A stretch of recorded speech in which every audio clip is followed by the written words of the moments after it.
प्रणाम स्वामी जी। स्वामी जी, मैंने बहु लोगों के मुंह से सुना है कि सावन में मांस मदिरा का सेवन नहीं करना चाहिए। किस लिए?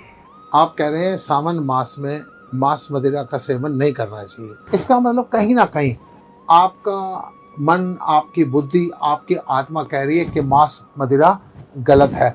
अगर वो गलत नहीं है तो क्यों छोड़ना चाहिए? इसका मतलब कहीं ना कहीं गलत है। मैं कई बार देखता हूँ, एक कहेगा हम ना मांस मदिरा नहीं लेते, हम सिर्फ अंडा खाते हैं। इसका मतलब उसको जब बताना पड़ रहा है हम अंडा खाते हैं तो उसके मन में है हम कहीं ना कहीं गलत हैं। दूसरा आदमी कहता है मैं मंगल, वीर और शनि मीट नहीं खाता हूँ। इसका मतलब वो इस प्रकार से शाकाहारी है। तीसरा कहता है सावन के मास में मांस सेवन नहीं करते हैं। दूसरा कहता है नवरात्रों में मैं छोड़ देता हूँ। अलग अलग प्रकार के लोग किसी दूसरे को मूर्ख नहीं बना रहे, अपने आप को मूर्ख बना रहे हैं कि हम सावन में नहीं खाते, हम नवरात्रों में नहीं खाते, हम मंगलवार को नहीं खाते, हम अंडा तो खाते हैं, मीट नहीं खाते। ये सारी भ्रांति हैं। अगर आप मांस खा रहे हैं तो आप गलत कर रहे हैं। फिर मैं आपसे कहूंगा, आपसे नहीं छूटता ना, दोनों तरफ में खड़ा हूं आपके साथ, मैं आपके साथ खड़ा हूं, आपको इस गंध में से निकालने का प्रयास कर रहा हूं। अगर आप सावन के मास में आप मांस मदिरा छोड़ रहे हैं, इससे आपका आत्मबल, आपकी विल पावर मजबूत हो रही है कि आप सावन मास में मीट अंडा नहीं खाते हैं और फिर एकदम शुरू कर देते हैं। आपकी विल पावर इतनी मजबूत है कि आप चाहो तो उसको छोड़ भी सकते हैं। अगर वो गलत नहीं है तो फिर सावन में भी छोड़ने की जरूरत नहीं है, पहली बात। दूसरी बात कहूंगा कि आप जब मांस, मीट, मदिरा ये छोड़ने की बातें करते हैं, मैं आपसे कहूंगा ज्यादा से ज्यादा हरि नाम को बढ़ाने की जरूरत है। आप परमात्मा के नाम को, साधना को जितना कुछ नहीं बढ़ा सकते ना, आप दो चीजें बढ़ा लो बस। एक सिमरन बढ़ा लो और एक चाहे किसी स्वार्थवश किसी न किसी संत का दामन थाम लो और ज्यादा से ज्यादा सत्संग में जाना शुरू कर दो। देखना आपको कुछ भी छोड़ना नहीं पड़ेगा। धीरे धीरे धीरे धीरे आपका सब कुछ छूट जाएगा। अब फिर अभी आप बात कर रहे थे कि कुछ अघोरी लोग हैं, वो शंकर के उपासक हैं, तो वो तो सब कुछ इस प्रकार के सब अभक्ष्य भोग भी खा लेते हैं।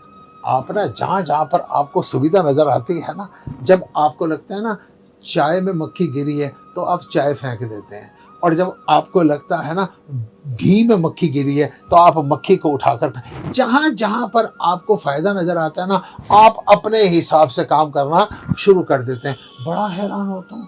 भगवान शंकर के महाकाल के शमशान घाट में पहुंचो, वहां पर जो मुर्दे के ऊपर जो चद्दर है वो अगर लेने लगो ना तो लोग कहते हैं हाय बड़ा वहम आता है, ये चद्दर नहीं लेनी चाहिए, ये अशुभ है, ये गलत संदेश जा रहा है, इससे अनिष्ट होगा कुछ ना कुछ। वो चद्दर, पहला मुर्दा, मुर्दे के ऊपर उसका कपड़ा, कपड़े के ऊपर कफन, कफन के ऊपर चद्दर, चौथे नंबर पर आई, वो लेना अशुभ है। लेकिन दूसरी तरफ मुर्दे के हाथ में जो अंगूठी पड़ी हुई है, डायरेक्ट उसकी बॉडी से टच हो रही है, उसको लेना आपको अनिष्ट नहीं लगता है, उसको लेना आपको अमंगलकारी नहीं लगता है, उसको लेना आपको बुरा नहीं लगता है। आप अपनी सुविधा के अनुसार बात करते हैं कि सावन में ये छोड़ दें, नवरात्रों में वो छोड़ दें। अगर आपको लग रहा है ना कुछ छोड़ना पड़ रहा है, इसका मतलब आप कुछ गलत कर रहे हैं। अपने आत्म बल को बढ़ाइए। जो मंगल, वीर, शनि मांस मदिरा का सेवन नहीं कर रहे हैं ना, वो उनकी विल पावर इतनी बढ़ चुकी है, वो उसको छोड़कर भगवत मार्ग पर आगे बढ़े। नहीं तो अन्यथा याद रखना, आपको ये मांस बनना पड़ेगा कि कोई ना कोई आपको खाएगा, जिसको आपने काट कर खाया। किसी के बच्चे को अगर आपने काट के खाया ना, तो आपके बच्चे को कोई ना कोई काट कर खाएगा। आपको इस दुख से, इस पीड़ा से, इस तनाव से, इस पाप से आपको होकर गुजरना पड़ेगा। कोई रोक नहीं सकता। सारी बातों का मूल मंत्र ये छूटेगा कैसे? पहली बात आपकी विल पावर से। विल पावर कैसे बढ़ेगी? जितना ज्यादा से ज्यादा भजन करेंगे, जितना ज्यादा से ज्यादा सिमरण करेंगे, आपकी विल पावर बढ़ती चली जाएगी।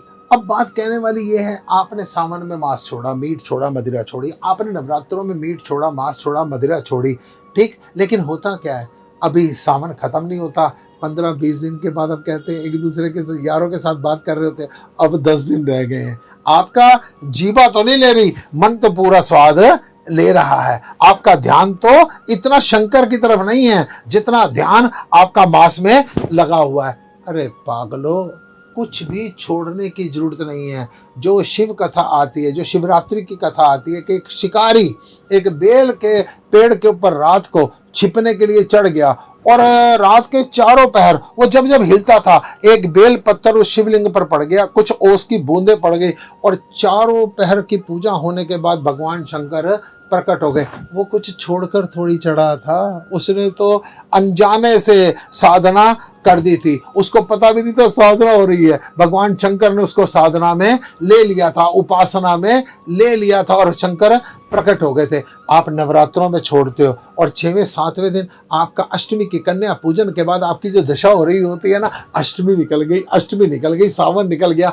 जितना आप छोड़ रहे हो इससे अच्छा खा लो, लेकिन कम से कम भगवत चिंतन को बढ़ा लो, भगवत सिमरन को बढ़ा लो, नाम जप बढ़ा लो, सत्संग बढ़ा लो। खा रहे हो ना, अगर आप खाने के साथ साथ भजन कीर्तन सेवा सिमरन सत्संग जारी रखते हैं, सब कुछ छूट जाएगा। लेकिन ऐसा मत छोड़ो ना कि आपको डेट नोट करनी पड़े और ध्यान सारा आपका मांस मदिरा में लगा रहे। ओम नमो नारायण।